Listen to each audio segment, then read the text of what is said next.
ये कहानी अंतिम प्रहार के बारे में है, जो हमें सिखाती है कि सफलता अक्सर हमारे धैर्य के आखिरी इम्तिहान के बाद ही मिलती है।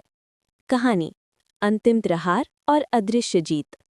बहुत समय पहले की बात है। एक प्रतापी राजा था। एक विदेशी आगंतुक उसके दरबार में आया और राजा को एक बहुत ही सुंदर और विशाल पत्थर उपहार में दिया।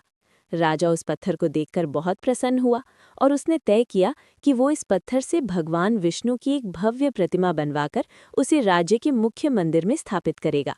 राजा ने प्रतिमा बनाने का कार्य राज्य के सबसे कुशल मूर्तिकार को सौंपा और कहा, आगामी 15 दिनों में इस पत्थर से भगवान की प्रतिमा तैयार कर राजमहल पहुंचा देना। इसके बदले तुम्हें 100 स्वर्ण मुद्राएं दी जाएंगी। 100 स्वर्ण मुद्राओं की बात सुनकर मूर्तिकार बहुत खुश हो गया।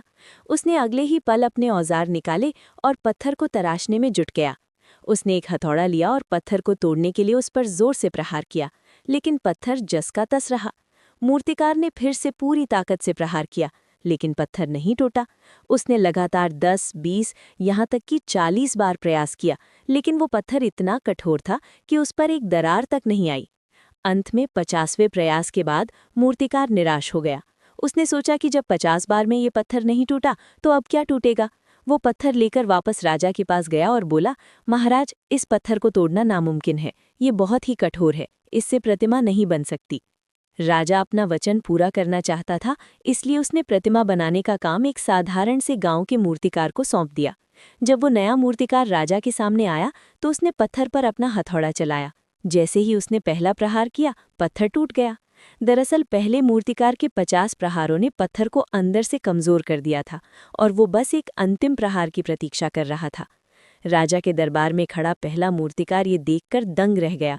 उसने सोचा, काश मैंने एक अंतिम प्रयास और किया होता। इस कहानी से हमें क्या सीख मिलती है? हार और जीत के बीच का फासला। अक्सर हम किसी काम में तब हार मान लेते हैं जब हम सफलता के सबसे करीब होते हैं। हो सकता है कि आपकी अगली कोशिश ही वो अंतिम प्रहार हो जो आपकी किस्मत बदल दे। निरंतरता। मेहनत कभी बेकार नहीं जाती।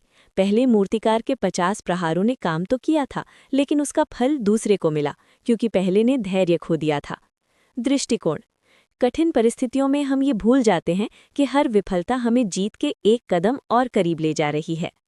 प्रेरणा का संदेश। यदि आप किसी बड़े लक्ष्य जैसे कोई परीक्षा या करियर का सपना की तैयारी कर रहे हैं और बार बार असफल हो रहे हैं, तो याद रखिए कि वो पत्थर अभी टूटा नहीं है, लेकिन कमज़ोर ज़रूर हो रहा है। बस अपना हथौड़ा मत छोड़िए, क्योंकि सफलता आपके अगले प्रहार का इंतज़ार कर रही है।